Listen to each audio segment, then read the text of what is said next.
행복의 시작. 안녕하세요. 저는 서울에서 평범하게 살아가는 지우라고 합니다.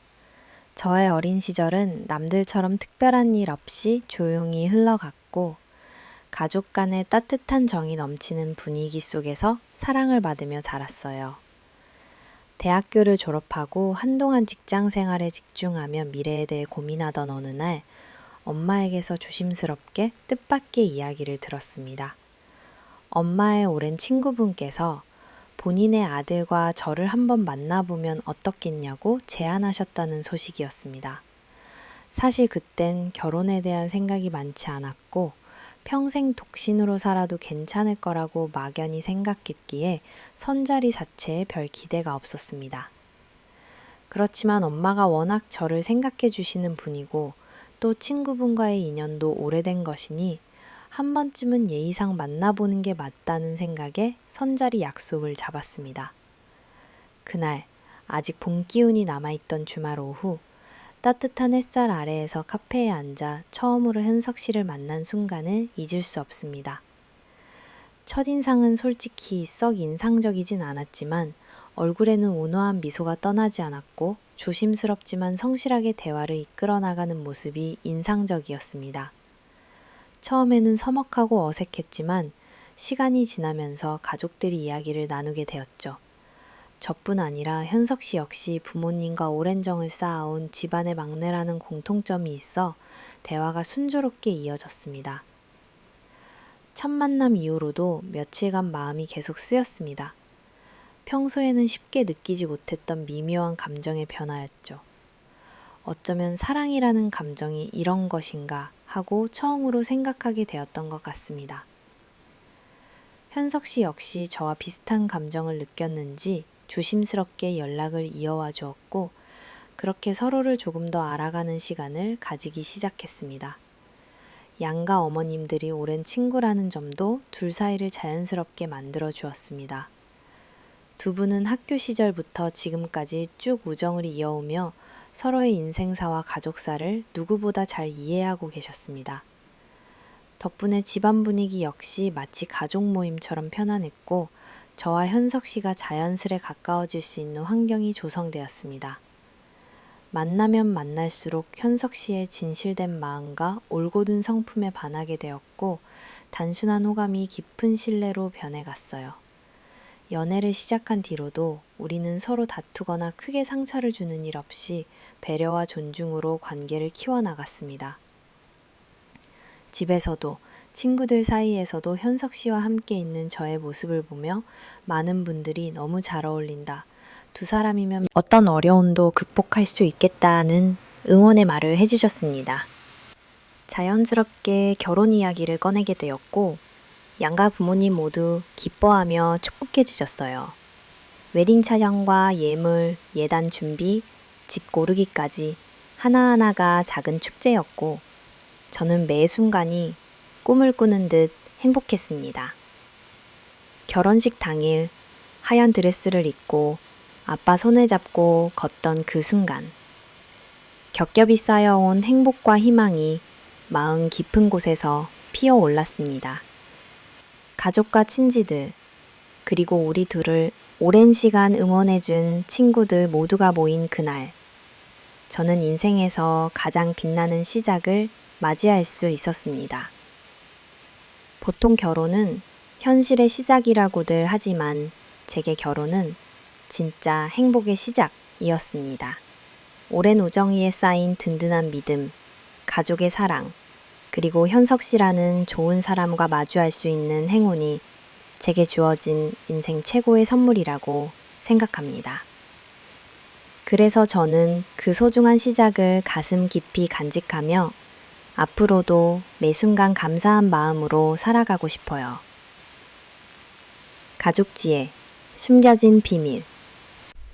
결혼을 준비하고 행복한 예식까지 모두 무사히 마치고 나자 어느덧 우리는 부부가 되어 신혼집에 자리 잡게 되었습니다.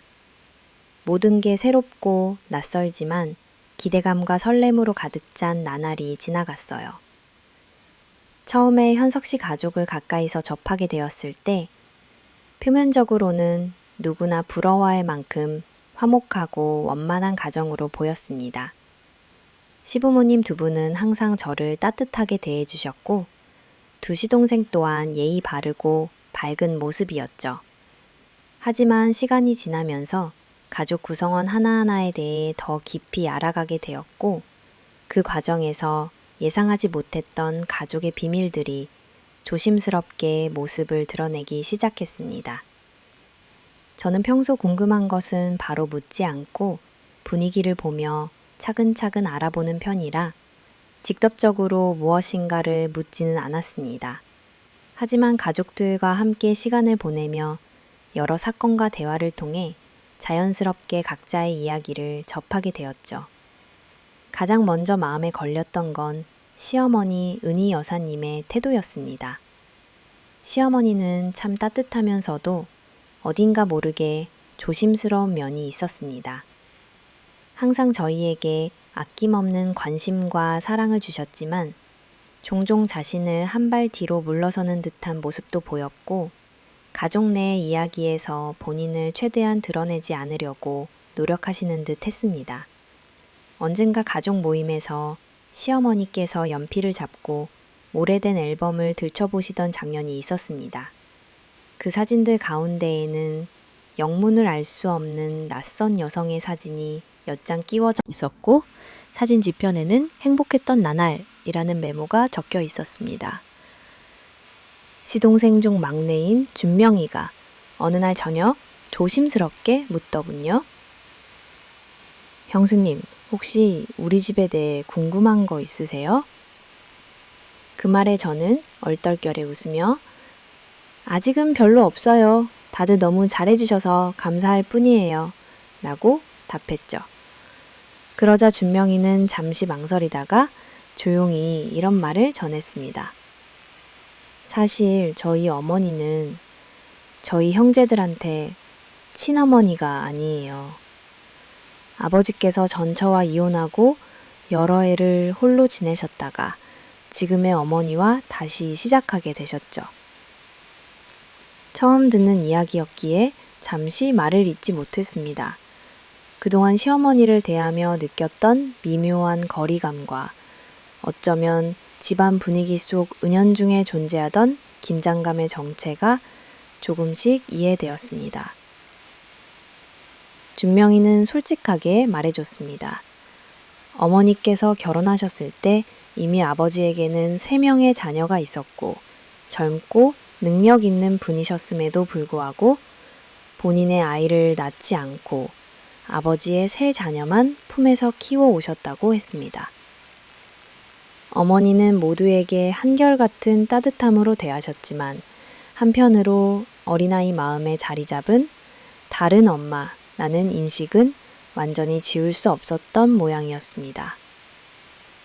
특히 가족 간의 민감한 문제에서 어머니가 항상 한 발 물러서는 이유, 혹은 때때로 시동생들과의 소소한 오해가 쉽게 풀리지 않았던 것이 바로 이 배경과 관련 있다는 사실을 알게 되었습니다. 의도하지 않았지만 이 집안에 들어온 저는 어쩌면 그 미묘한 감정선을 가장 가까이서 바라보는 새로운 가족이 된 셈이었습니다.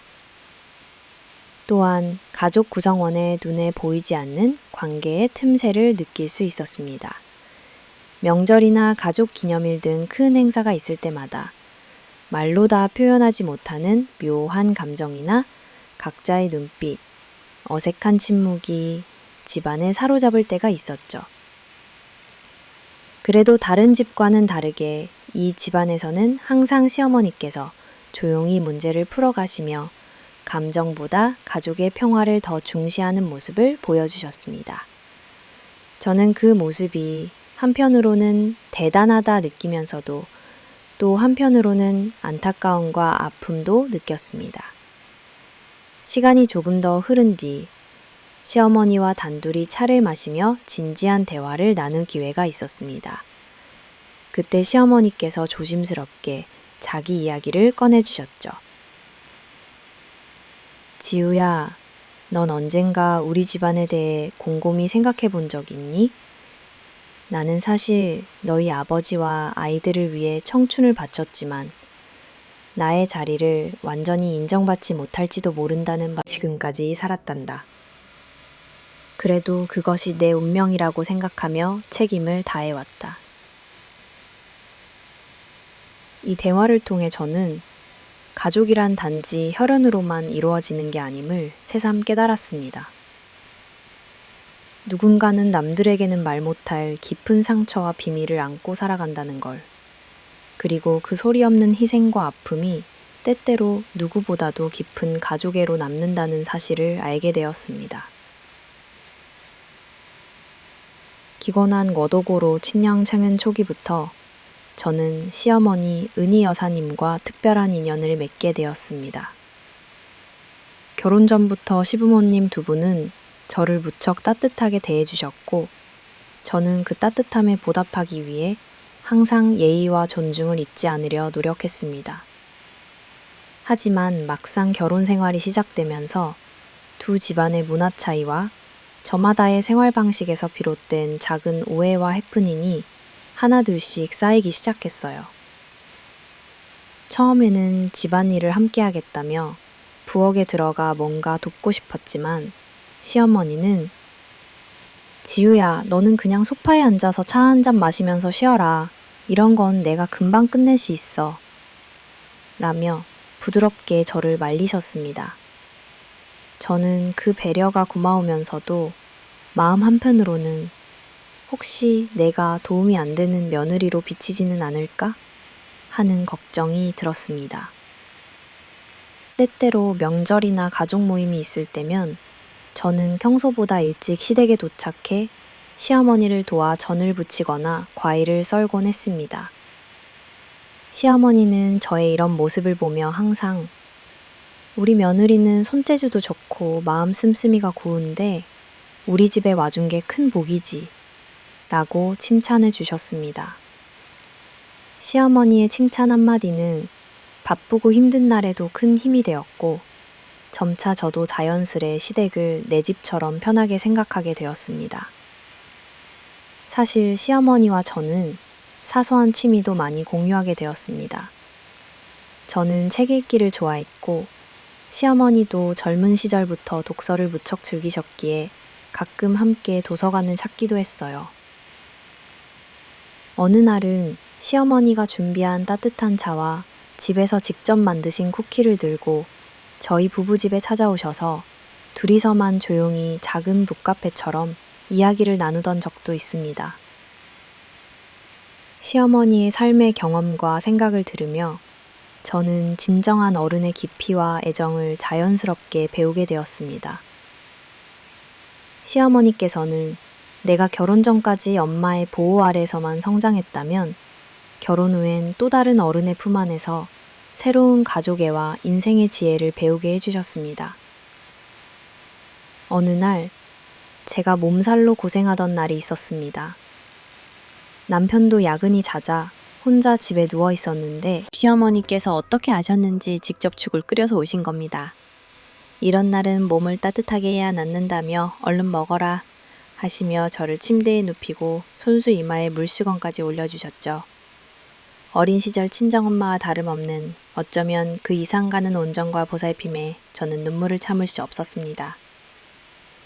또 시댁 가까운 작은 시장을 둘이서 돌며 신선한 식재료를 고르고 계절마다 바뀌는 반찬 레시피를 전수받는 시간은 제게 새로운 즐거움이자 정겨운 기억으로 남았습니다. 시어머니는 자신의 레시피 노트를 아예 복사해서 저에게 선물로 주셨고 저도 새로운 요리를 배우면 함께 나눠 먹으며 서로에게 점점 더 중요한 존재가 되어갔습니다. 가끔은 오해나 서운함도 있었습니다. 제가 미처 챙기지 못한 부분을 시어머니께서 보시고 실망하지 않으셨을까 걱정하고 또 반대로 시어머니도 저에게 혹시 부담을 주는 건 아닐지 마음을 조심스레 털어놓으신 적도 있었죠. 우리는 얼굴을 마주보고 꺼내기 어려운 진심을 차 한 잔 앞에 두고 서서히 쌓아갔습니다. 결국 서로의 배려와 따뜻함이 오랜 세월을 거치며 정말 가족이 되는 것의 의미를 새롭게 만들어 주었습니다. 저는 시어머니를 남편의 어머니만이 아닌 내 인생의 두 번째 엄마라고 부를 만큼 대단히 존경하고 사랑하게 되었습니다. 두 어머니의 특별한 우정. 저의 결혼 생활을 빛나게 해주었던 특별한 요소 중 하나는 바로 친정엄마와 시어머니의 특별한 우정이었습니다. 두 분의 인연은 저희 세대가 상상할 수 없을 만큼 오랜 세월을 거슬러 올라갑니다. 같은 동네에서 어린 시절을 함께 보냈고 같은 학교를 다니며 학창시절의 아픔과 기쁨을 나눈 친구 사이였습니다. 서로의 집을 수시로 드나들며 소꿉친구처럼 지냈던 두 사람은 사춘기를 지나 청년이 되어 인생의 길을 각자 달리 걸으면서도 그 따스한 인연을 잇고 계셨습니다. 결혼과 함께 한동안 연락이 끊긴 시절도 있었지만 신기하게도 아이를 낳고 시간이 흘러 다시 한 동네에서 살게 되면서 또 어머니의 우정은 다시 불처럼 피어올랐어요. 카페나 시장에서 우연히 재회하고 서로의 안부를 물으며 멀어진 세월의 거리를 금세 좁혔습니다. 어릴 적 친구였던 두 분은 이제는 각자의 아이가 모두 장성한 어머니가 되어 다시 마주 품을 수 있었다는 사실에 큰 감동을 느끼셨죠. 이후로 두 어머니는 일주일에 한두 번 혹은 특별한 이유 없이도 수시로 서로의 집을 오가며 일상을 함께 나누곤 하셨습니다. 명절이나 가족 행사가 고로미와 없더라도 시장에서 산 신선한 과일이나 맛있는 반찬을 나눠 먹기도 했고 한겨울에는 따끈한 차를 나누며 지난 시절을 소환하는 인터뷰처럼 각종 추억담을 풀어놓으셨습니다. 저도 어린 시절 엄마 옆에 앉아 두 분이 나누는 담소를 듣는 것이 정말 즐거웠어요. 때로는 서로의 딸, 아들을 자랑하면서 소소한 고민과 기쁨을 공유했고 둘만의 추억 속 농담과 웃음은 저에게도 진짜 친구란 무엇인가를 보여주는 아름다운 장면이었습니다. 이 우정은 저와 남편이 연애를 시작할 때부터 큰 힘이 되었습니다. 연애 초기 두 어머니가 서로에게 아이들의 소식을 전하며 응원해준 덕분에 저와 남편 역시 자연스럽게 가까워질 수 있었습니다. 결혼 준비 과정에서도 서로의 어깨가 되어주었고 때로는 작은 오해나 어려움이 있을 때마다 두 어머니가 적절한 조언과 다리가 되어주셨습니다. 결혼식장에서도 두 분은 마치 친자매처럼 손을 꼭 잡고 저와 남편을 축복해 주셨습니다. 늘 이어지는 우리 딸, 아들, 잘해줘야 해! 라는 따뜻한 말 속에서 저는 두 분의 진한 우정이 단순한 친구 사이를 넘어 한 가족으로까지 확장되었음을 느꼈습니다. 더욱 감동적인 일은 두 어머니가 각자의 슬픔과 가족의 고비마다 서로를 곁에서 든든히 지켜주었다는 점입니다. 친정 엄마가 병을 얻고 병원에 장기 입원해야 했을 때 시어머니께서는 자신의 일정이나 건강을 뒤로한 채 매일 병문안을 오고 힘이 되어주셨습니다. 또 저와 남편이 혼자 힘으로 넘어설 수 없는 고민을 마주할 때면 두 어머니는 역할 바꾸듯 번갈아 저희 마음을 헤아려 주셨죠. 이제는 두 분이 격식 없이 서로의 손을 잡고 시장을 걷는 모습을 보면 인생에서 진정한 친구란 결코 오래된 시간만이 아니라 함께 울고 웃으며 서로의 삶에 깊게 스며드는 존재라는 걸 다시금 깨닫게 됩니다. 이 특별한 친구이자 이제는 진정한 가족이 되어준 두 어머니의 우정은 우리 가족 모두에게 큰 자산이자 앞으로도 변하지 않는 사랑의 근원임을 알기에 저는 감사와 존경을 담아 오늘도 그 두 분을 지켜보고 또 배우고 싶어집니다. 허마 첫 번째 시련, 불치병과의 싸움. 결혼 후 몇 해가 흐르고 저와 남편 그리고 두 집안 모두 평온하다 못해 조금은 단조롭기까지 한 삶을 살아가고 있었습니다. 그런 평화로운 나날에 그림자처럼 찾아온 일이 있었습니다. 그것은 바로 우리 가족에게 닥친 첫 번째 커다란 시련이었고 앞으로 삶에 대해 다시 한번 깊이 생각하게 만든 사건이었습니다. 그날은 평범한 주말 오후였고 친정 엄마께서 몸이 좀 안 좋다고 하셔서 병원에 검진을 받으러 모시고 갔습니다. 검진 결과를 기다리며 아무렇지 않게 담소를 나누었고 엄마는 늘 그렇듯 걱정하지 말라는 말만 하셨죠. 그러나 결과가 나오던 날 담당 의사의 얼굴이 심각하게 굳어있는 모습을 본 순간 이미 좋은 소식이 아니라는 예감이 스쳤습니다. 의사는 조심스럽게 말을 이었습니다. 정밀 검사 결과 암세포가 이미 여러 부위로 번진 것으로 보입니다. 빠른 시일 안에 항암 치료를 시작해야 할 것 같습니다. 순간 병실 안의 공기는 얼어붙은 듯 했고 엄마는 충격에 할 말을 잃었습니다. 저는 한동안 아무 생각도 들지 않았습니다. 마치 세상이 멈춘 것만 같았습니다. 집에 돌아왔을 때 엄마는 애써 담담한 척했지만 저와 아버지는 상실감에 휩싸여 쉽사리 일상으로 돌아갈 수 없었습니다. 문제는 단순히 질병의 공포뿐만이 아니었습니다. 가족 모두 처음 마주하는 암이라는 상황은 모든 질서와 계획을 무너뜨렸고 무엇보다 정신적으로 엄청난 충격을 안겨주었습니다. 엄마는 본인의 아픔보다도 오히려 가족이 너무 슬퍼할까, 걱정할까봐 미안해했습니다. 며칠 후 시댁에도 소식을 전하게 되었습니다. 시어머니께서는 소식을 들은 즉시 직접 병원으로 달려오셨습니다. 그날 저는 인생에서 또 한 번 시어머니의 새로운 면을 보게 되었습니다. 시어머니는 이미 여러 차례 가족들을 간호한 경험이 있어 병원 생활에 익숙한 분이셨지만 이번에는 남의 가족이 아닌 자신의 며느리의 친정 엄마를 위해 손수 발벗고 도와주셨습니다. 지우야, 엄마 힘들 때는 옆에 누군가 있어주는 것만으로도 위로가 된단다. 내가 도와줄 수 있는 일이 있다면 언제든 말해라. 이렇게 말씀하시고는 이후부터 거의 매일같이 병실을 찾아 엄마 곁을 지키셨습니다. 저는 직장일 때문에 자주 얼굴을 비추지 못했고 아버지 또한 바쁜 회사 일로 종일 병원에 머무를 수 없었죠. 그럴 때마다 시어머니께서 친정엄마의 곁을 지켜주셨습니다. 처음엔 솔직히 죄송한 마음이 앞섰습니다. 시어머니께 폐를 끼치는 것이 아닐까 두려웠고 아무래도 가족이 아닌 만큼 내심 조심스러웠기 때문입니다. 그러나 시어머니의 따뜻한 배려와 행동은 그런 저의 우려를 넘어서 있었습니다. 시어머니께서는 매번 친정엄마 곁에서 직접 식사를 챙기고 머리를 감겨주고 얘기 상대가 되어주었습니다. 엄마가 아픔을 호소할 때마다 손을 잡고 자장가라도 불러주시듯 조용히 위로하셨습니다. 이 과정에서 두 분 사이에는 더 이상 가족끼는 며느리의 시어머니와 사돈이라는 거리감이 없었습니다. 병실의 침상 위에서 두 어머니는 산과 죽음, 젊음과 노년에 대해 그리고 서로의 가족에 대한 이야기로 밤을 새우곤 했습니다. 저는 이런 모습을 지켜보며 피보다 진한 인연이라는 말을 실감하게 되었습니다. 병원에서는 항암 치료가 시작되었습니다. 날이 갈수록 엄마의 몸은 약해졌고 외모도 급격히 쇠약해졌습니다. 저는 그런 엄마를 보며 내가 할 수 있는 일이 거의 없다는 무력감에 사로잡혔습니다. 눈물은 밤마다 베개를 적셨습니다.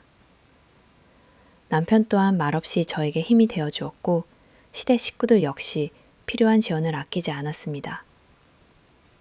시어머니는 괜찮다, 우리 다 함께 이겨낼 수 있다며 저를 끌어안아 주셨죠. 가장 인상 깊었던 순간은 어느 날 저녁이었습니다. 엄마가 심하게 열이 오르고 극심한 통증을 호소하시자 아버지가 출근 중이라 병원으로 올 수 없는 상황이었습니다. 당황한 저는 곧장 시어머니께 연락드렸고 시어머니는 단 10분도 안 되어 온몸에 조끼만 걸친 채 병실로 달려오셨습니다. 직접 의사와 면담한 뒤 간호사들과 상의하면서 밤새 엄마 곁을 지키던 시어머니를 보며 저는 마음이 묘하게 든든해졌습니다. 그날 시어머니께서 하신 말씀이 아직도 기억에 남습니다. 가족이란 꼭 피로 연결되어 있을 필요는 없어. 진심으로 아끼고 기댈 수만 있다면 그것만으로도 충분하단다. 6개월이라는 싸움의 시간 동안 가족 모두 끝없이 버티고 또 버텼습니다. 엄마는 무엇보다 시어머니의 내리사랑에 많이 의지했습니다. 밤마다 두 분이 손을 꼭 잡고 창밖을 바라보며 지난 인생의 아름다웠던 기억을 하나씩 꺼내 이야기 나누던 모습은 그 자체로 하나의 위로였습니다.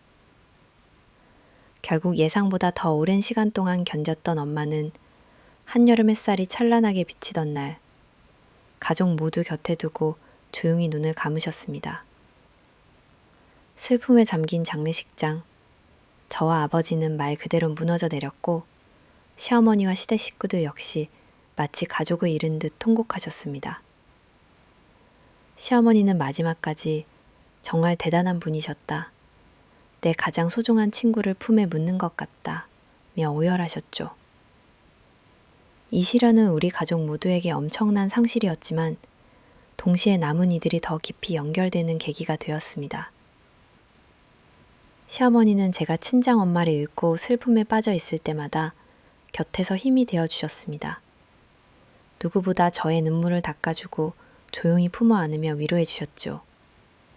저와 아버지는 그 은혜를 평생 갚지 못할 것만 같았습니다. 이후로도 시어머니는 종종 전화해 지우야 힘내라, 엄마 자랑스러워할 모습으로 살아가야지, 그리고 언제든 속상하면 네 집이든 내 집이든 언제든 찾아오렴 이라며 저를 격려해 주셨습니다.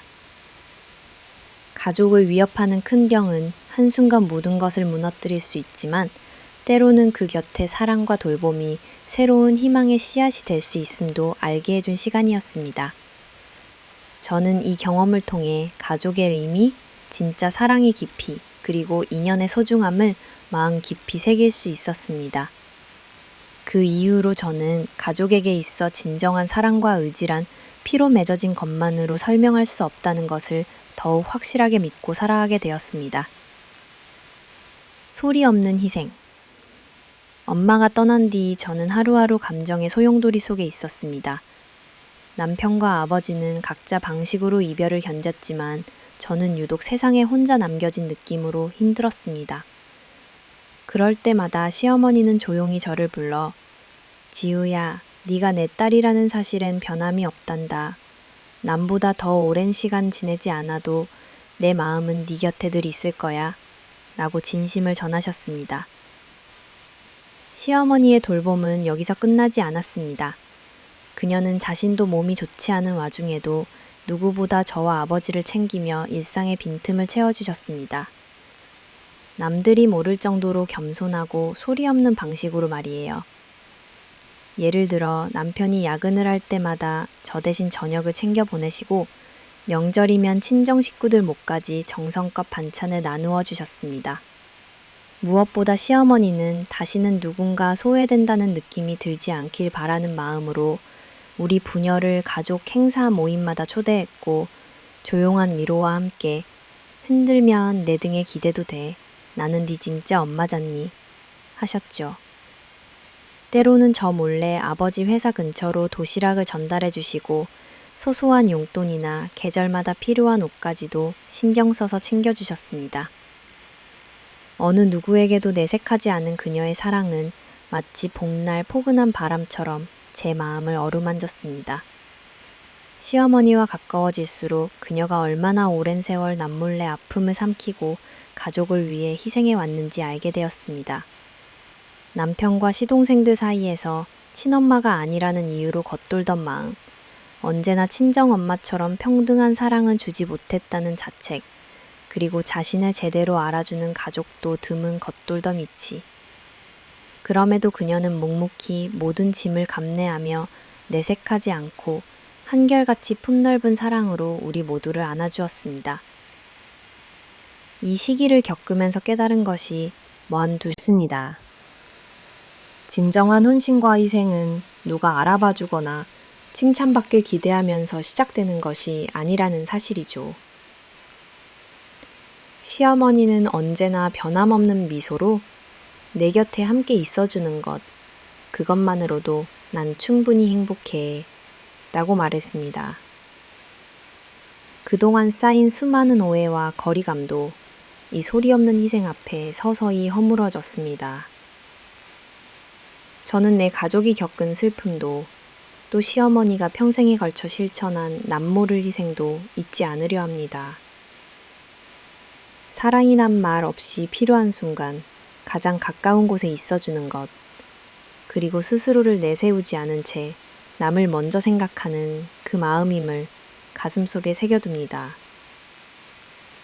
아주 작은 행동, 사소한 인사 한마디, 넘치는 정성은 말로 다 표현할 수 없는 힘이 되어 지금도 저와 제 가족을 든든히 지탱하고 있습니다. 이제 저는 가족이란 무엇인가 라는 질문에 주저없이 대답할 수 있습니다. 피로나 종이 위의 인연이 아니라 삶의 고비마다 서로를 지키며 희생하고 때로는 아주 조용히 곁에 머무는 사람들.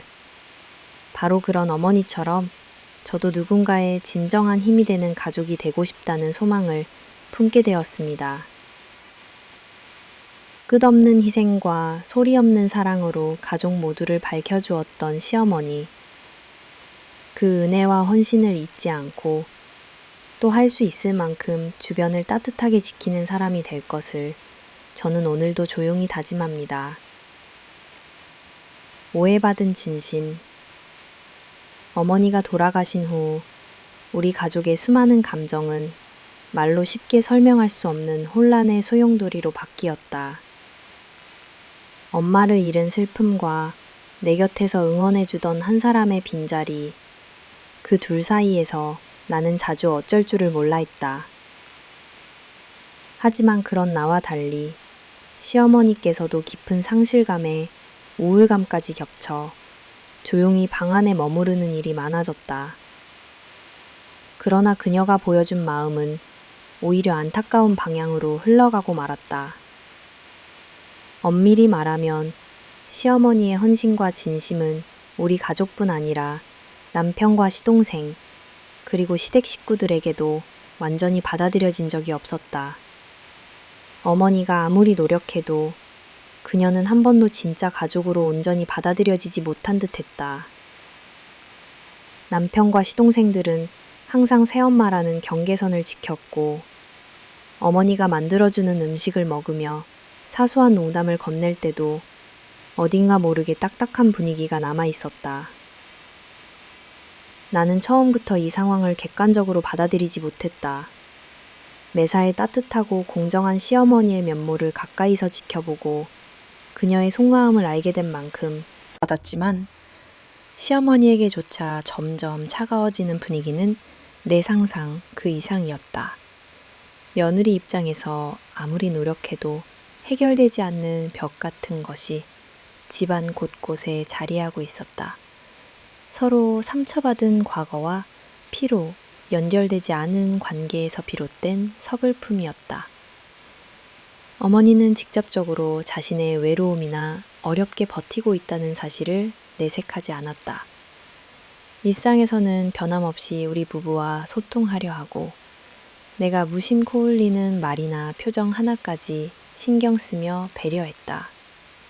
하지만 누군가 주변에 없거나 어두운 밤이면 조용히 창밖을 바라보며 긴 한숨을 내쉬는 모습을 나는 수차례 목격했다. 남편이나 시동생이 어머니에게 살갑게 다가가지 않는 날이면 그녀의 표정은 마치 무연고자의 쓸쓸함처럼 깊었다. 시댁에서는 그런 그녀의 노력이 오해를 불러일으키는 경우가 많았다. 예를 들어 명절 같은 큰 행사가 다가오면 어머니는 며느리 입장인 나와 내 친정 쪽까지도 신경 써 정성껏 반찬을 준비하고 언제나 선물을 챙겼다. 그러나 남편과 시동생들은 그런 모습에 가식적이다거나 우리 친모의 자리를 넘보는 것 같다는 식으로 뒷말을 했고 나는 깜짝 놀란 적도 여러 번이다. 시어머니는 자신이 노력한 만큼의 보답이나 진정어린 관심을 바란다고 한 적이 없었지만 분위기를 의식하며 점점 더 조심스럽게 행동할 수밖에 없었다. 하루는 밤늦게 나와 시어머니만이 거실에 마주 앉게 되었다. 오랜만에 두 사람이 속마음을 털어놓을 감정을 가진 밤이었다. 어머니는 조용히 손을 잡고 말했다. 지우야, 네가 엄마 곁에 있어줘서 얼마나 고마운지 모른단다. 나는 네 친엄마 자리는 대신할 생각도 없었고 한 번도 그럴 자격이 있다고 믿어본 적도 없어. 다만 식구 중 어느 한 명이라도 내 마음을 알아주면 그걸로 나는 충분해. 그 말을 들으면서 나는 절로 울컥했다. 그동안 시어머니가 얼마나 외로웠고 그녀의 작은 친절과 정성이 돌아오는 상처로 남았는지 알 수 있었기 때문이다. 나는 그녀의 손을 꼭 잡고 저는 늘 엄마 편이에요. 엄마는 저한테 두 번째 엄마예요. 라고 작은 목소리로 말할 수밖에 없었다. 몇 주 후 가족회의가 있었다. 이따금 형식적인 행사에 그치던 가족 모임이지만 이번만큼은 분위기가 달랐다. 아버지의 건강 악화, 재산 상속 문제 등 예민한 이슈가 겹치면서 가족 간의 갈등과 불신이 폭발했다. 가족 구성원 각자는 자신의 권리와 몫을 내세웠고 어머니가 평생 모아온 돈과 집에 대한 의견도 분분했다. 사실 엄마가 우리 진짜 엄마였으면 좋았댔지만 우린 늘 새엄마로만 생각했다. 지금도 고마운 마음도 있지만 어딘가 벽이 느껴져. 그 말을 들은 어머니는 당황했지만 애써 침착하게 눈빛 한번 흔들지 않고 미소 지으셨다. 그러나 나는 그 미소 뒤에 깊은 상처가 숨어 있음을 누구보다 잘 알 수 있었다. 집에 와서 라디오를 틀고 조용히 앉아 계신 어머니의 뒷모습은 그저 또 하나의 그림자처럼 느껴졌다. 시간이 흐르며 시어머니는 집안 행사와 모임에 조금씩 덜 적극적으로 참여하기 시작했다. 그러나 매번 가족 생일이나 큰일이 있을 때면 빠짐없이 정성껏 선물과 음식을 챙겼고 내가 아플 때마다 약을 챙기고 집을 정리해 놓았다. 그녀의 사랑은 더 깊고 조용해졌으나 남들은 여전히 그녀의 존재와 마음을 제대로 읽지 못했다. 나는 어느 날 남편에게 조심스레 말했다. 여보, 당신도 알잖아. 엄마가 우리 위해 얼마나 희생했는지. 혹시 예전 엄마와의 아픈 기억 때문에 미안함이나 오해가 남아있다면 이제 용서하고 받아들여 보지 않을래요? 남편 역시 갈등하는 마음을 드러냈다. 그는 자신의 어릴 때 트라우마와 어머니를 대하며 느끼는 죄책감에 고민하고 있었던 것이다. 시어머니는 본인이 영영 완전한 가족이 되지 못했다고 느끼는 순간도 많았다. 하지만 그녀는 계속해서 자신만의 방법으로 누군가를 돌보고 부족한 부분을 채우며 묵묵히 살아왔다. 그녀의 사랑은 사랑을 받을 자격조차 의심받는 환경 속에서도 변함없이 흐르는 샘물 같았다. 내가 깨달은 것은 어머니의 진심이 항상 오해받아 아프다는 사실뿐만 아니라 그럼에도 불구하고 그녀는 끝까지 한결같이 우리 곁을 지킨다는 점이다. 누군가가 알아주지 않아도 누군가가 이제야 진실을 깨달아도 어머니는 스스로의 몫을 손에서 내려놓지 않았다. 비록 오랫동안 오해받은 진심이었지만 나는 그런 어머니의 태도에서 진정한 가족애와 희생의 의미를 배웠다.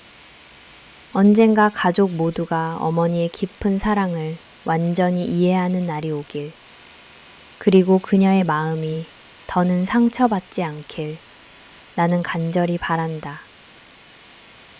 상실 이후 찾아온 냉담함, 시어머니와의 정에 새로이 각성하며 인생의 깊은 굴곡을 겪던 중 우리 가족에게 또 한 번의 커다란 상실이 찾아왔다. 결혼 15년 차였던 어느 여름, 시아버지께서 오랜 병치레 끝에 세상을 떠나 각각의 슬픔을 감내하는 방식으로 조용해졌고 나는 씁쓸하게 집안 분위기가 서서히 식어버리는 것을 경험했다. 상실의 충격이 가라앉기도 전에 예상치 못한 변화가 일어나기 시작했다. 시어머니께서 더 이상 가족의 중심이 되지 못하는 느낌을 주는 순간이 늘었다. 명절이나 가족 기념일이 다가와도 예전처럼 모여 식사를 하지 않고 각자 핑계를 대며 시간을 따로 보냈다. 시어머니와 나는 평소에 자주 연락하고 얼굴을 보려 노력했지만 남편과 시동생들은 점점 집에 오는 횟수가 줄었고 어쩌다 모여도 어색한 침묵이 감돌았으며 예전의 다정함이 사라진 듯했다. 나는 그 원인을 처음엔 단순히 상실 후유증쯤으로 생각했다. 누구나 큰 슬픔을 겪으면 시간이 필요하니 조용히 기다리면 다시 옛날처럼 가족이 뭉칠 거라는 희망도 품었다. 하지만 시간이 지날수록 오히려 가족 사이에 뚜렷한 간극이 자리 잡는 것을 부인할 수 없었다.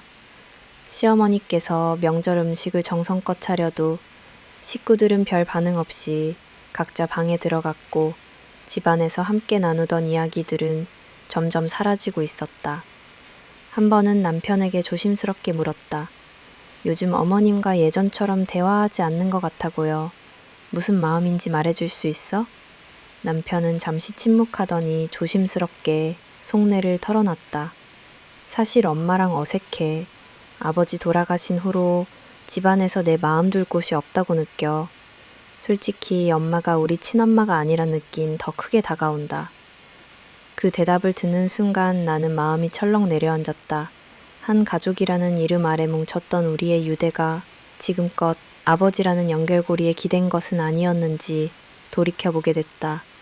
아니라고 피보다 진한 정으로 묶였다 믿었던 우리였지만 현실은 그리 단순하지 않았다. 시어머니의 오랜 헌신은 갑자기 외면당하고 남편과 시동생들은 점점 서로 다른 사람처럼 변해갔다. 시간이 지날수록 시어머니의 표정도 희미해졌다. 식사를 준비하던 손길은 점점 느려졌고 집안을 정리하며 깊은 한숨을 내쉬기도 했다. 한 번은 시어머니께서 내게 조용히 말했다. 지우야, 가족이란 게 생각보다 허무한 것 같구나. 나도 노력했는데 내 자리가 점점 사라지는 기분이 들어. 그 목소리에 묻은 슬픔과 체념을 나는 차마 위로해드릴 수도 없었다. 집안의 크고 작은 갈등도 여기저기에서 조금씩 터져나왔다.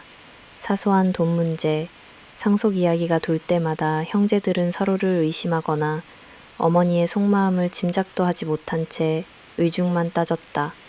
나는 중간에 서서 늘 양쪽 편을 번갈아 들었다. 친정 엄마를 잃고 이젠 시어머니의 외로움까지 직시해야 했던 나에게 그 시기는 인생에서 가장 쓸쓸한 시간이기도 했다. 심지어 가족 단톡방에도 거의 아무런 대화가 없었다. 나는 여러 번 모임을 제안했지만 바쁘다, 아이들 일정이 있다는 말만 돌아올 뿐이었다.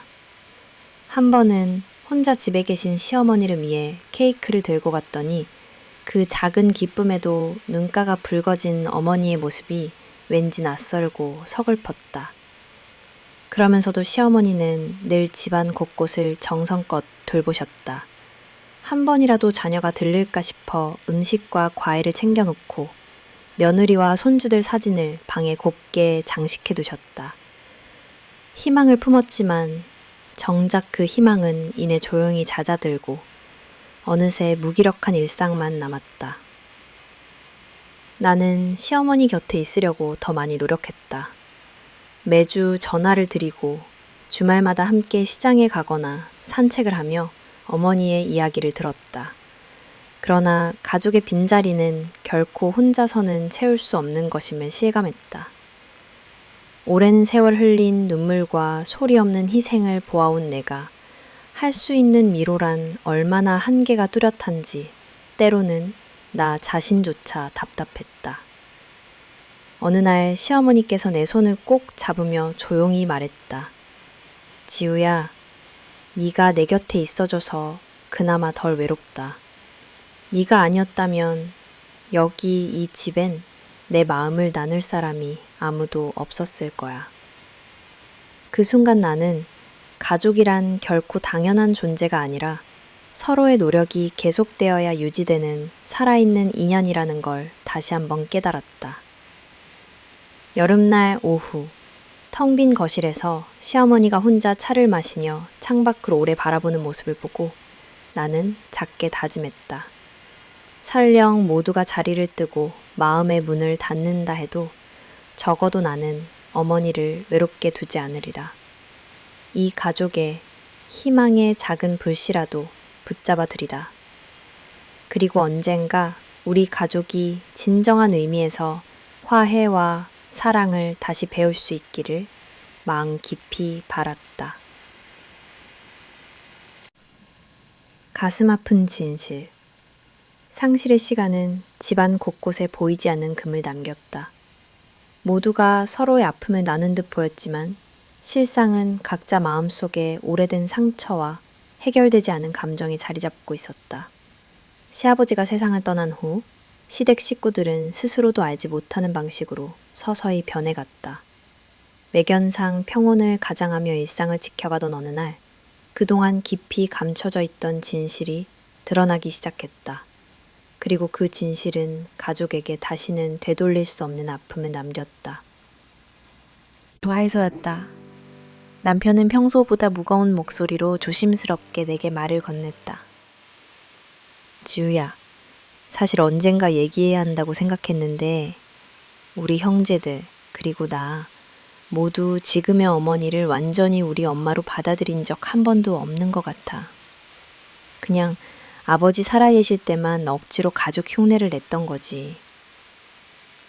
나는 순간 당황했다. 그토록 오랜 시간을 한 집에서 한 가족으로 보내온 사람들이 결국엔 다시 처음의 거리로 돌아가 버렸다는 사실.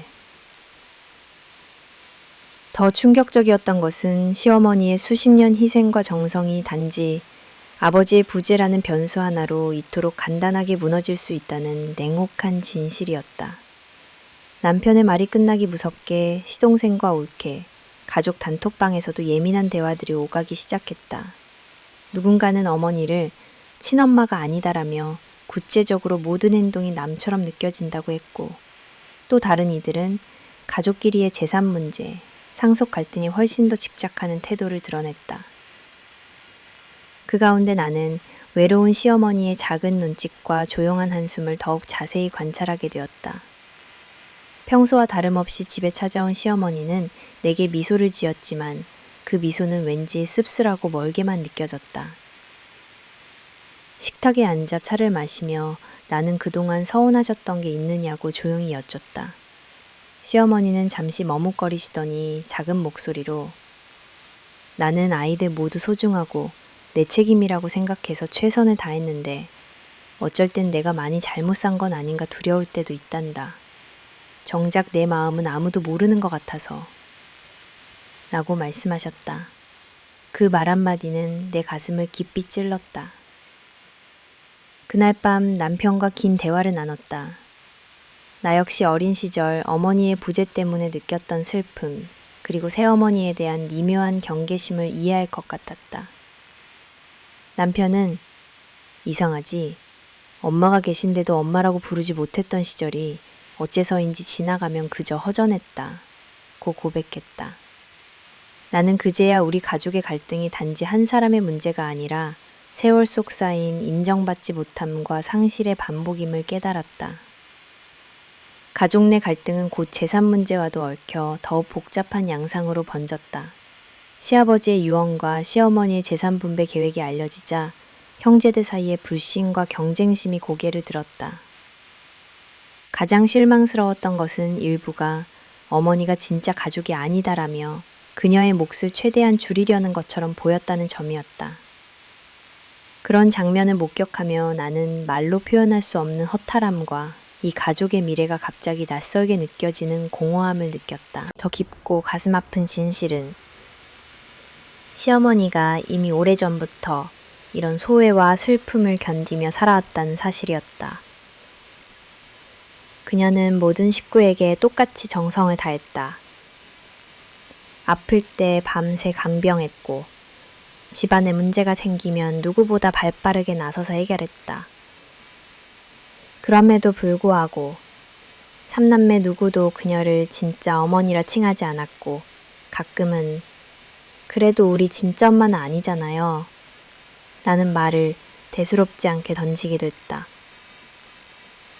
시어머니는 그런 말을 들을 때마다 눈길을 오히려 창밖에 두었고 입술을 지그시 깨물었다. 내가 직접 목격한 그 장면들은 잊을 수 없다. 어느 날 저녁, 모두가 모인 가족 모임에서 시어머니가 형제들에게 직접 상을 차려주면서도 한 명 한 명 눈을 맞추려 조심스럽게 애썼다. 그러나 누군가는 휴대폰만 바라보았고 누군가는 아무 대답도 없이 자리를 떴다.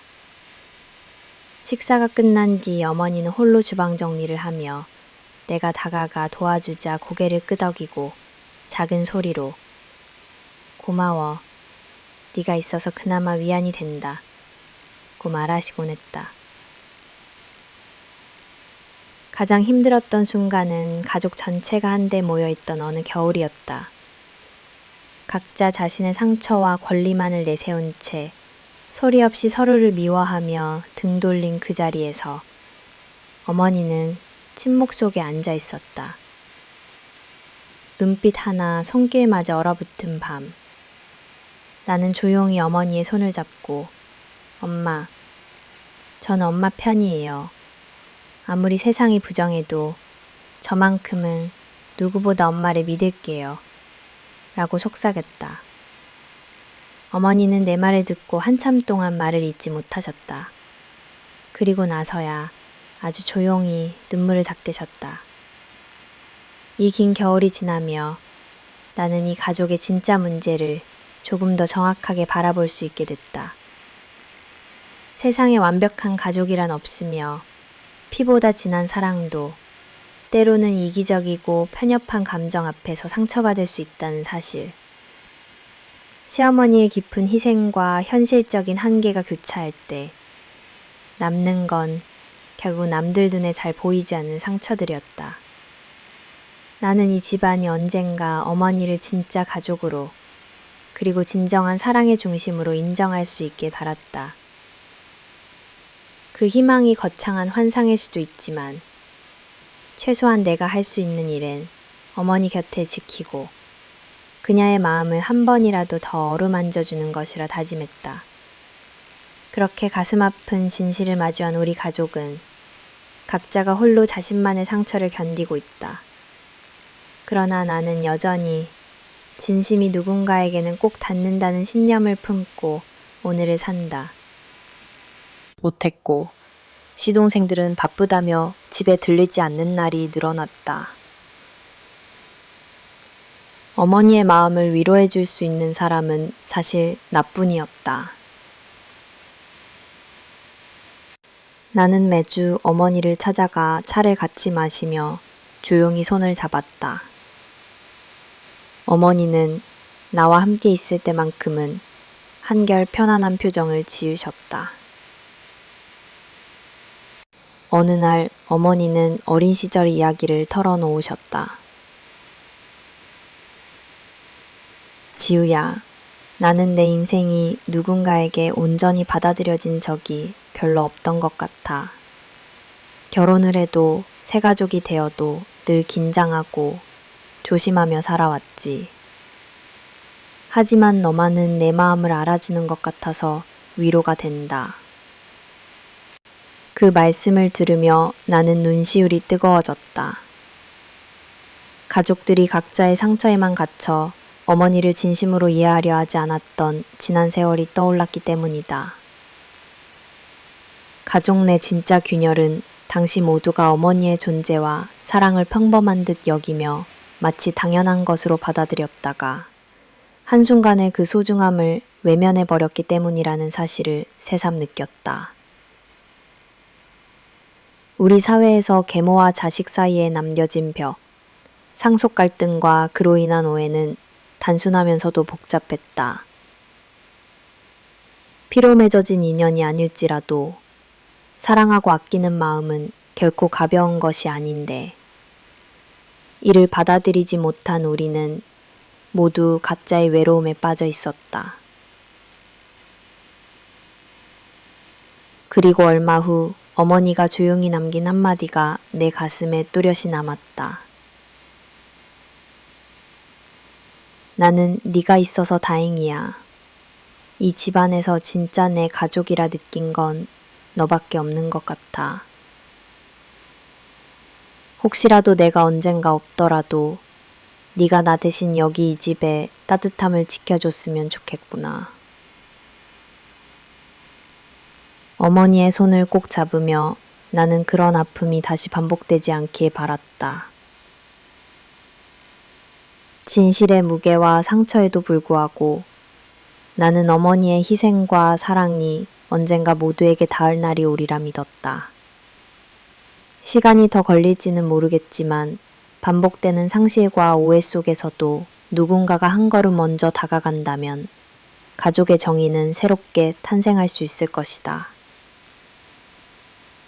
내 이야기는 그 믿음과 희망으로 오늘도 이어진다. 시어머니의 마지막 결심. 시어머니의 인생은 남모를 상처와 책임, 그리고 소리 없는 헌신의 연속이었다.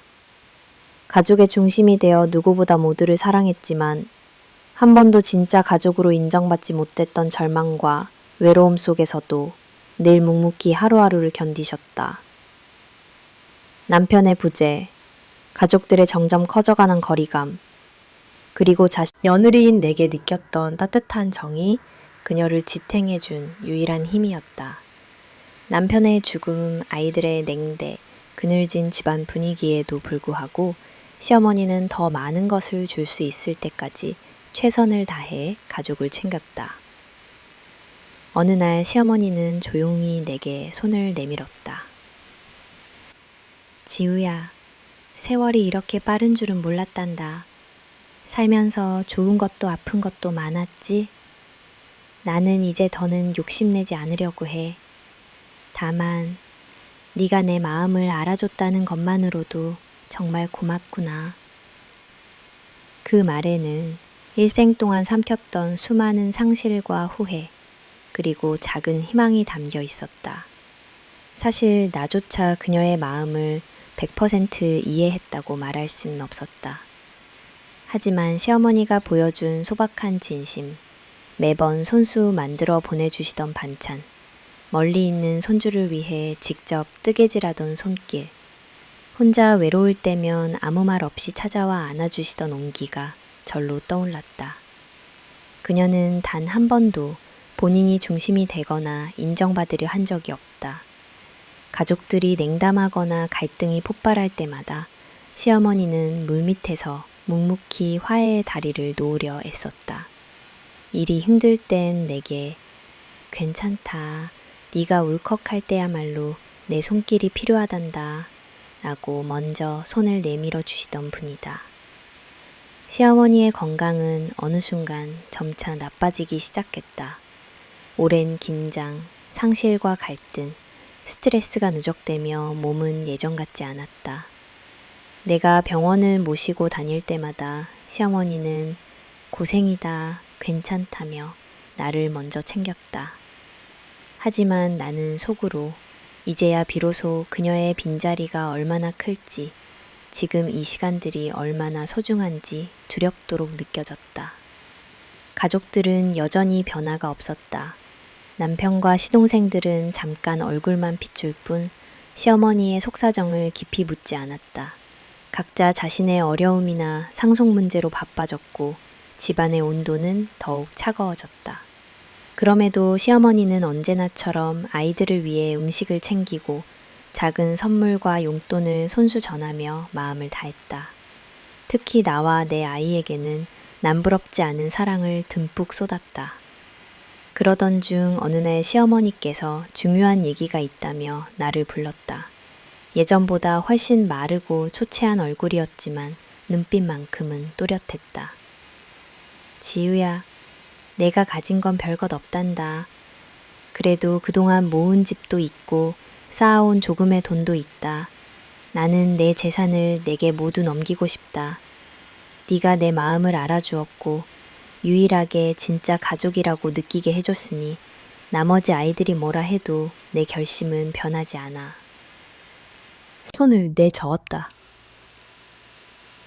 어머니, 저는 그런 걸 받고 싶은 적도 없고 오히려 그런 분쟁 속에서 어머니만 더 상처 입으실까 두려워요. 하지만 시어머니는 고개를 젓고 말했다. 사람들은 결국 자기 생각만 하지 마련이야. 나는 누구에게도 미련이 없어. 다만 네가 앞으로 내 목까지 가족을 더 따뜻하게 돌봤으면 해. 내 유산이라기보다 네 가족에 대한 내 마지막 선물이야. 며칠 후 시어머니는 직접 변호사를 불러 집과 남은 예금에 대한 상속 절차를 시작했다. 그 사실을 알게 된 남편과 시동생들은 뜻밖의 분노를 드러냈다. 왜 우리에게 안 주고 며느리에게만 주냐는 울분이 터졌고 가족 내 갈등은 급격하게 다시 격렬해졌다. 오히려 나는 모든 의심의 눈총을 받게 되었고 시어머니까지 비난을 들었지만 그녀는 흔들림이 없었다. 변호사가 절차를 설명할 때도 내 결심은 변하지 않습니다. 누가 뭐래도 마지막엔 내 마음을 전하고 싶어요. 라고 단언하셨다. 이 사건을 계기로 나는 가족이란 무엇인지, 피와 정 가운데서 진정한 사랑이란 과연 어디에 있는지를 또 한 번 고민하게 되었다. 시어머니의 선택은 단순히 재산을 넘기는 의미가 아니라 누가 내 마음을 알아주었는가, 누구와 진정한 가족이 되었는가에 대한 평생의 대답이기도 했다. 나 역시 이 선물의 의미가 단순한 물질이 아님을 뼈저리게 깨달았다. 건강이 한층 더 악화되고 마지막 병원 생활에 돌입하면서도 시어머니는 끝까지 내 손을 꼭 잡았다. 미안하다. 네가 나만큼 슬퍼하지 않았으면 좋겠다. 하지만 네가 내 딸이어줘서 정말 감사했다. 그 마지막 고백이 내 귀에 맴돌았다. 시어머니는 이 세상에서 유일하게 나를 두 번째 딸로, 그리고 그 깊은 상처와 아픔을 오롯이 받아준 가족이기도 했다. 결국 시어머니의 마지막 결심은 내게 평생의 숙제로 남았다. 돈이나 집의 문제가 아니라 시어머니가 내게 보여준 사랑과 희생, 진심을 어떻게 기억하고 이어나갈지 계속 고민하게 만들었다.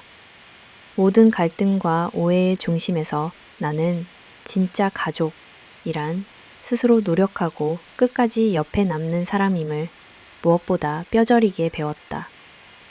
나는 앞으로도 시어머니의 뜻에 따라 내 주변의 가족과 친구들에게 그 따뜻함을 지키고 싶다. 세상의 편견이나 이기심에도 흔들리지 않고 한 사람의 마음을 제대로 알아볼 수 있는 사람이 되기 위해 노력하고자 작은 다짐을 남긴다. 마지막 순간까지 시어머니는 과거를 돌아보며 자신의 지난 생을 꺼내놓곤 했다. 살면서 받은 수많은 상처와 아내이자 어머니로서 겪은 수모, 때 그리고 끝없이 참고 용서한 나날들이 눈빛에서 느껴졌다. 그래도 그녀는 원망 대신 다정한 입맞춤과 포옹으로 내 곁을 지켜줬다. 내가 힘들 때마다 남몰래 준비한 요리, 손수 떠준 스웨터, 직접 적어 건네시던 짧은 편지들이 일상의 힘이 되어주었다. 나는 때때로 시어머니를 통해 진짜 용서와 포용의 의미를 배웠다. 용기 없는 사랑은 더 큰 상처만 남긴다 했지만 그녀는 늘 내가 있으므로 나는 외롭지 않았다고 말했다. 그리 긴 시간이 아니었던 신혼, 그리고 그 후에 수많은 고비와 시련 속에서 시어머니가 내게 준 건 기댈 수 있는 어른이었다. 난 그 어른을 잃는다는 현실이 너무 두려웠고 그만큼 마지막까지 더 소중히 곁을 지키려 했다. 시어머니가 혼자 병실에서 지내야 했지만 나는 매일 찾아가 찻잔을 나눴다. 그녀는 내 손을 꼭 잡고 옛 추억과 내 가족에 남겼던 따뜻한 기억을 꺼냈다. 그 시간이 짧아질수록 나는 그녀가 내 삶에 남긴 사랑의 울림을 더욱 절감했다. 마지막 밤, 시어머니는 무거운 눈을 감기 전 나지막이 속삭였다. 지우야, 세상은 네가 생각하는 것보다 더 복잡하고 아픈 일도 많단다. 하지만 진심은 결코 헛되지 않아. 나 대신 네가 이 집안의 희망이 되어주렴. 무거운 짐이지만 나는 네가 할 수 있다고 믿는다. 고맙고 미안했어. 그리고 사랑한다. 그 말을 마지막으로 시어머니는 조용히 세상을 떠나셨다. 상속받은 재산은 내게 아무 의미 없었다. 오히려 나는 그 몫을 완전히 남편의 형제들에게 돌렸다. 남은 건 시어머니의 품 넓은 사랑, 그리고 가족이란 이름으로 지켜낸 작은 불씨였다. 장례를 치르면서 남편과 시동생들은 서로 눈을 마주치지 못했다. 누구 하나 크게 슬퍼한다고 말할 순 없었고, 시어머니를 곁에서 끝까지 지킨 나만이 조용히 눈물을 흘렸다. 그날 나는 한참을 혼자 정원에 앉아 하늘을 바라보며 당신이 없었다면 나는 진짜 가족이라는 의미를 결코 알지 못했을 거예요. 라고 마음속으로 속삭였다. 시어머니의 마지막 선택은 오랫동안 가족들에게 많은 숙제를 남겼다. 피로 맺어진 혈연도, 관습으로 유지된 가족도 모두 언젠가는 한계에 부딪힌다. 그러나 마음과 마음이 닿을 때, 그리고 누군가 끝까지 곁을 지켜줄 때, 비로소 진짜 연대가 시작됨을 배울 수 있었다. 나는 이 교훈을 안고 내 아이와 주변 사람들에게 그 따뜻함과 포용, 내 어머니, 그리고 두 번째 어머니였던 시어머니를 내 마음 깊은 곳에 오래오래 기억하며 살아가기로 다짐한다. 그분의 고요한 마지막 결심과 사랑을 내 가족 모두 안에서 두고두고 간직하려 한다. 모바니막 논쟁. 시어머니의 마지막 결정을 알게 되었을 때 집안은 폭풍전야의 분위기였다. 제 남편 현석과 시동생들 모두 하나같이 분노와 배신감에 사로잡혀 내게 소리쳤다. 이 모든 게 정말 네 뜻이냐? 아버지와 어머니께서 모으신 재산을 네가 가져가겠다는 거냐? 우린 도대체 무엇이었냐고. 그들의 얼굴엔 상실과 억울함이 복잡하게 어우러져 있었다. 저는 깊은 상처를 입은 채 그러나 담담히 맞섰다. 정말 내 마음을 이해하지 못하겠니? 내가 이 집에서 걸어온 시간, 고되고 외로운 날들을 무시하고 헛되이 본다면 더 이상 무슨 대화를 할 수 있겠니? 나는 욕심으로 여기까지 온 게 아니야. 가족이기 때문에 진심으로 당신들과 어머니를 위해 힘써왔을 뿐이야. 하지만 그들은 제 말을 믿지 않았다. 유산이라는 실체 앞에서 피와 선입견이 손을 맞잡았다. 시동생 중 하나는 허탈한 표정으로 네가 우리와 피 한 방울 섞이지 않았기 때문에 그런 결정을 내릴 수 있었던 거 아니냐고 말했다. 그 말에 순간적으로 가슴이 쪼여왔다. 그토록 헌신하고도 끝내 저는 그들에게 남이었다. 논쟁은 밤늦게까지 이어졌다. 각자의 서러움과 분노, 그리고 누구에게도 쉽게 내보일 수 없는 상처가 켜켜이 쌓여갔다. 현석은 저를 원망했지만 동시에 그의 눈빛 속에는 복잡한 미안함과 혼란도 섞여 있었다.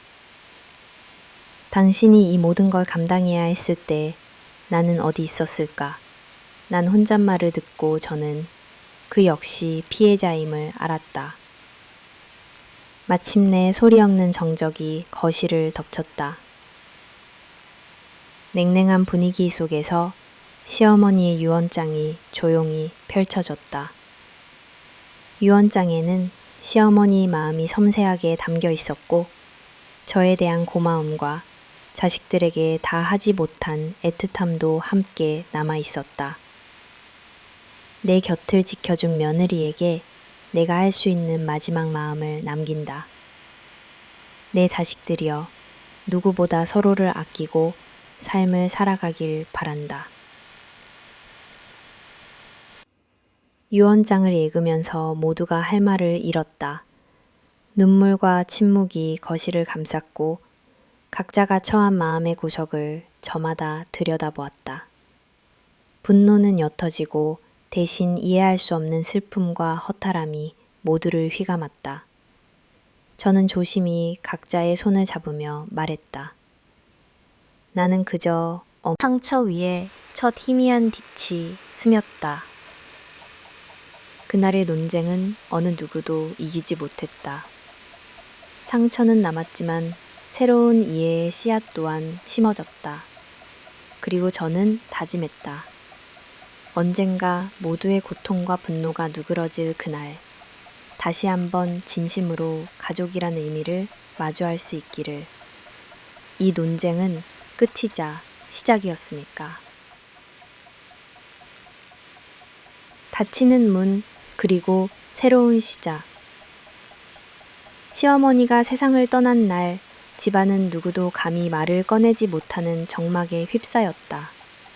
그녀의 손이 닿았던 물건들과 남겨진 기억들이 각자의 자리에서 어색하게 빛났다. 마지막까지 힘겹게 손을 고르며 내 손을 꼭 잡아주었던 그 따뜻했던 체온이 하루가 지나면서 점점 차가운 현실로 변해갔다. 나 역시 오랜 외로움과 슬픔 속에서 문득 한숨이 새어나왔다. 이제는 돌아가신 시어머니를 품어준 시간마저도 먼 과거처럼 아득해졌다. 장례식이 끝난 뒤 가족들은 남겨진 집 안에 모여 자연스레 각자의 자리를 찾았다. 그 공간에는 시어머니의 빈자리와 함께 오랜 시간 쌓인 상처와 오해, 그리고 미처 하지 못한 말들이 흩어져 있었다. 남편 현섭은 조용히 어머니의 방을 쳐다보았다. 그의 눈에는 후회와 미안함, 그리고 복잡한 미련이 서려 있었다. 나는 그 곁에 앉아 아무 말도 하지 않고 잠시 그의 마음을 헤아려 갔다. 한 가족이 되어 서로 기대며 살아온 지난 세월들이 한순간에 스쳐 지나갔다. 시동생들 역시 탈진한 채 가족이라는 이름 앞에서 무너진 자존심을 추스르려 애썼다. 그들은 어머니의 마지막 결정에 대한 화와 슬픔이 엇갈린 감정 속에서 삶의 방향을 잃은 표정이었다. 때로는 서로를 원망하다가도 때로는 어머니를 추억하며 눈시울을 붉혔다. 이렇듯 집안은 한동안 침묵과 냉기가 교차하는 공간이 되었다. 나는 오래도록 혼자 남아 거실을 정리했다. 시어머니가 생전에 아끼던 작은 화분 하나를 손에 쥐곤 그녀가 남긴 유언 한 줄 한 줄을 되새겼다. 사랑했다. 미안했다. 고맙다는 말을 차마 다 하지 못한 그분의 진심이 눈시울을 뜨겁게 했다. 빈자리를 감싸는 침묵에도 나는 아직 그 숨결이 남아있는 듯 몸을 움켜쥐었다. 그러나 모든 슬픔이 시간과 함께 사라지는 것은 아니었다. 오히려 상실은 모든 일을 변화시켰고 가족 내 각자의 마음에도 조용한 물결을 남겼다. 내게 맡겨진 유산은 결코 기쁨이 아니었다. 차마 손대지 못한 채 나는 그것이 담고 있는 무게와 의미, 있던 마음이 더 크게 다가왔다. 가끔은 집안이 너무나 적막하게 느껴졌다. 사람들의 발걸음이 뜸해지고 거실을 채웠던 시끌벅적한 소음도 이젠 들리지 않았다. 매일 아침 시어머니가 내게 건네던 별것 아닌 한마디가 이토록 그립고 평범한 나날의 소중함이 얼마만큼 값진 것이었는지 새삼 깨달았다. 남편 역시 이전보다 더 차분해졌고 가끔 내게 다가와 작은 목소리로 사과를 전했다. 미안하다. 내가 너무 오래 당신 마음을 몰랐던 것 같다. 는 그 인정이 나를 뭉클하게 했다. 우리는 서로의 상처를 더듬으며 부서진 조각들을 하나하나 모으는 과정에 있었다. 시동생들도 시간이 흐르자 조금씩 마음을 열었다. 어느새 저마다 어머니를 그리는 방식으로 추모했고 내게도 예전만큼은 아니지만 어색하게 인사를 건넸다. 완전한 화해라 말하긴 어려웠지만 조금씩 관계에 부드러운 바람이 불었다. 집안 식탁 위에 놓인 음식 그릇들이 다시 조금씩 늘어나고 명절이면 함께 앉아 어색한 웃음을 나누기도 했다. 아마 우리 모두가 살아남은 사람만이 할 수 있는 화해의 노력을 시작한 셈이었다. 시어머니의 유산은 그대로 보관했다. 나는 그것을 내 이익을 위해 쓰는 일이 차마 되지 않을 것 같았고 대신 시어머니 이름으로 작은 장학기금을 만들기로 결심했다. 가족의 역사를 기록한 사진첩, 그녀가 직접 손질했던 한복, 그리고 마지막 편지와 유산. 이 소중한 흔적들 위에서 나는 새로이 살아야 한다는 책임을 강하게 느꼈다. 어느 날 늦은 오후, 나는 시어머니의 방에 홀로 앉아 편지 한 장을 꺼내 읽었다. 내 곁을 지켜준 너에게 세상에 내놓기 부끄러웠던 내 마음을 남긴다. 언젠가 모든 이들이 서로를 이해하고 내 삶의 자투리가 너희의 사랑이기를 바란다. 그 마지막 문장은 오래도록 내 귓가에 맴돌았다. 마음속에 묻어둔 슬픔은 그렇게 희망으로, 그리고 다시 새로운 시작의 연료로 바뀌어 갔다. 깊은 밤이 오기도 하고 때로 그리움이 밀려오기도 한다. 하지만 나는 언젠가 이 안타까움과 상실마저도 사랑의 일부였음을 우리 가족 모두가 이해하게 될 날이 오리라 믿는다. 시어머니가 남긴 사랑을 기억하며 나는 또 한 번 오늘을 살아간다. 이 집안의 새 역사는 이제부터 다시 시작된다.